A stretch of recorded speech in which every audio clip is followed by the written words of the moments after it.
Hello everyone, it's Obly with another video for you.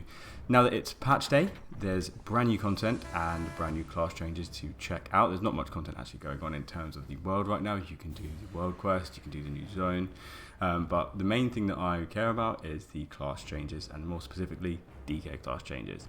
One of which is a brand new Mythic Plus build for Unholy DK. Now with the changes that came in the PTR a few weeks ago, our pets have been buffed by quite a lot, which means we now have access to a brand new build. I'll also be discussing the rotation and the trinkets as well that go with this build. Let's get into it.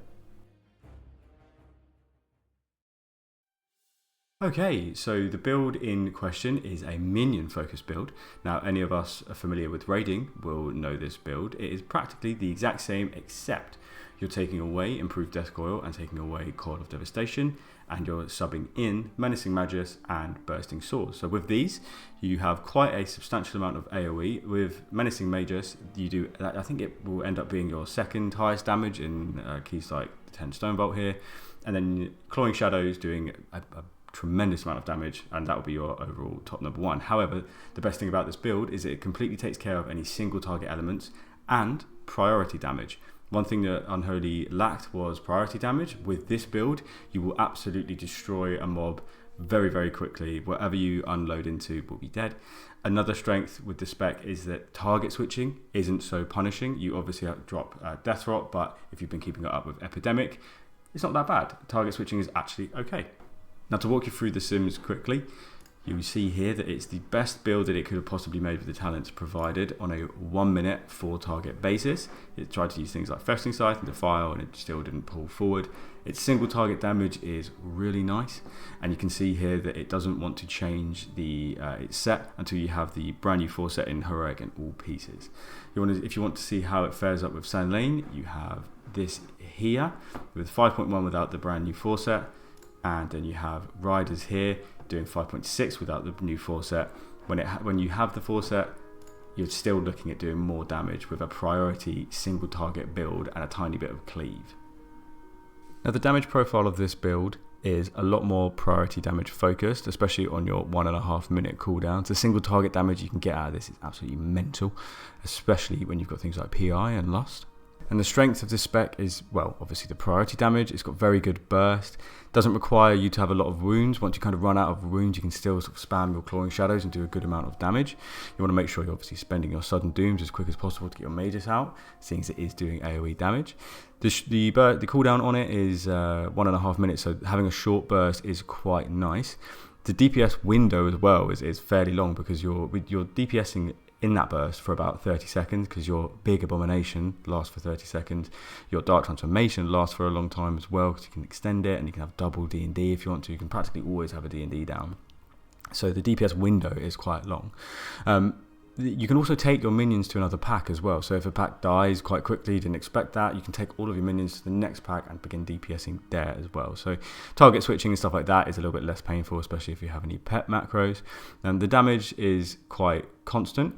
However, the weakness to this is that the AI can be quite annoying, and the upper echelon of DPS would need something like PI. It's not quite as useful in AoE, the PI.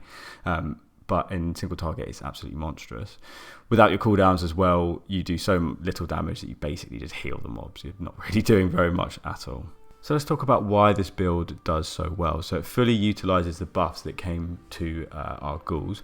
So our ghouls' spawn time got vastly reduced, so instead of having basically a fifth to a quarter of their lifespan just doing an animation, they pretty much spawn instantly now. It's the same with the magus. Everything spawns instantly, and then everything is doing a lot more damage. And this doesn't take much setup realistically. You're just pressing your cooldowns that enable you to do damage, as opposed to setting up a lot of wounds, because you can just go straight in and your pet will do the majority of things. It's not the popping wounds part that does the majority of damage here, it is the clawing shadows and the pets. Just a quick one on the rotation. So you want to go in with Raise Abomination, then you have Dark Transformation to start spreading some wounds, Unholy Assault, the target with the highest HP, and then Apocalypse it straight afterwards. Then you want a D&D and start spamming away. Any sudden doom procs you get, you want to spend those instantly. Make sure you always pair your trinket with Raise Abomination as well.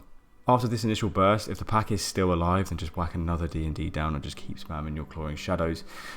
If you are reaching into a pack and you don't have your cooldowns available, then you're not really going to do a lot of damage. I would just say just whack a couple Festering Strikes around, D&D down, and then Scourge away.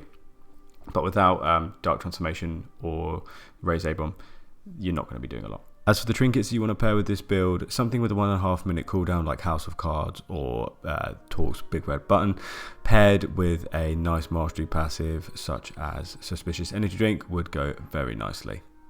We also do really nice 2-target cleave with this, which is not really very useful in the raid because there is basically nothing that you can 2-target cleave, especially when it's close by enough for your ghoul to do its Shadow Bolt cast. However, still nice to know that 2-target cleave is pretty good. Alright guys, so that's everything I've got for the new build in the War Within Season 2 for Unholy Death Knights. Let me know what you think, give it a go. I will respond to any comments talking about the build.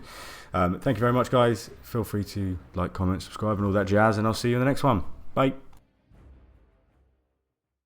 No loitering, whatever that means.